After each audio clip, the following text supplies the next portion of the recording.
reviens sur un thème que j'avais abordé il y a déjà pas mal de temps, il y a même une bonne quinzaine d'années, je ne sais plus, qui m'avait séduit à l'époque, à savoir qu'il y aurait une compulsivité des hommes sur le plan physique, sur le plan une impulsion physique, sexuelle notamment, et une compulsivité chez les femmes sur le plan verbal.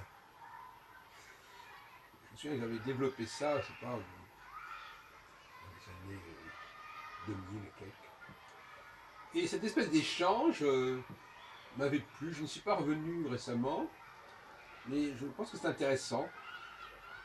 J'avais toujours été frappé par le besoin presque viscéral chez les femmes de s'exprimer, de parler, de transmettre, de rappeler, de rapporter. Presque un besoin incompressible en quelque sorte. Et chez les hommes, l'affaire DSK nous rappelle sur ce point une sorte de pulsion physique, de volonté d'exprimer physiquement, de secréter, d'exprimer au sens physique du terme un certain nombre de choses qui sont dans le ressenti physique. Et cette dualité me paraît intéressante. Le fait que la femme, on pourrait dire que la femme est plus civilisée que l'homme, dans la mesure où elle passe par une expression verbale, alors que l'homme passerait par une expression physique. Mais en réalité, cette expression verbale, on la retrouve dans la machine, n'est-ce pas? La machine aussi a une compulsivité d'expression, elle a besoin de fonctionner, elle a besoin de travailler, elle a besoin de...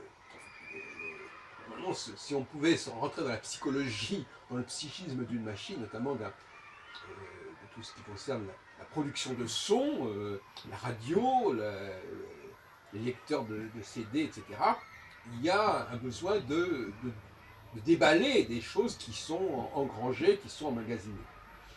Donc, ce n'est pas aussi simple que cela. Cette verbalisation, on pourrait aussi poser des questions à ce sujet, ce passage par le langage, donc par un langage qui forcément est codifié, qui forcément s'apprend, alors que au niveau de la compulsion sexuelle et physique, il n'y a pas besoin de connaître une langue, de partager une langue. Donc les femmes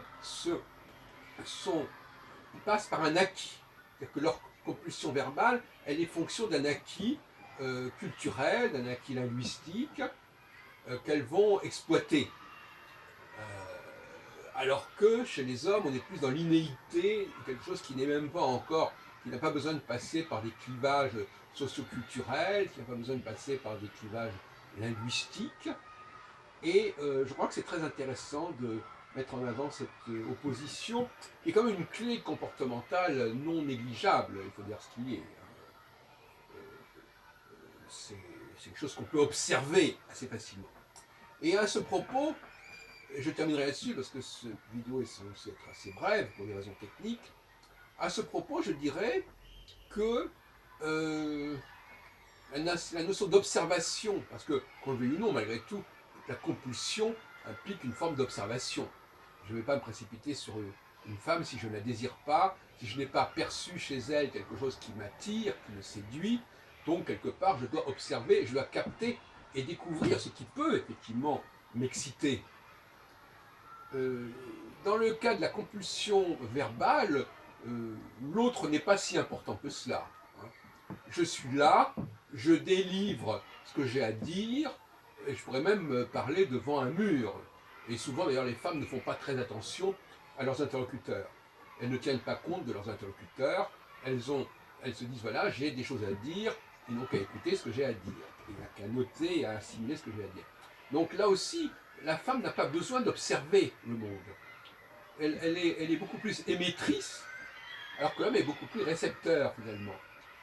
Finalement, l'homme, on ne peut pas comprendre l'être humain masculin sans cette capacité de réceptivité, de capter, d'observer. Quelqu'un qui observe, c'est quelqu'un qui reçoit des informations, qui les décode, qui les découpe, mais qui reçoit. Chez la femme, c'est plus une émission qui évidemment est tributaire d'une réception, comme on l'a dit tout à l'heure, réception par le biais de données qui sont transmises. Mais bon, on ne peut pas comparer, une machine qui est programmée. La programmation, c'est une façon quelqu'un qui est programmé, il est dans la réception. Mais il n'est pas dans la réception au même sens que quelqu'un qui observe le monde. La machine, elle est programmée et sa réception, elle est structurée, elle est codifiée, elle est figée.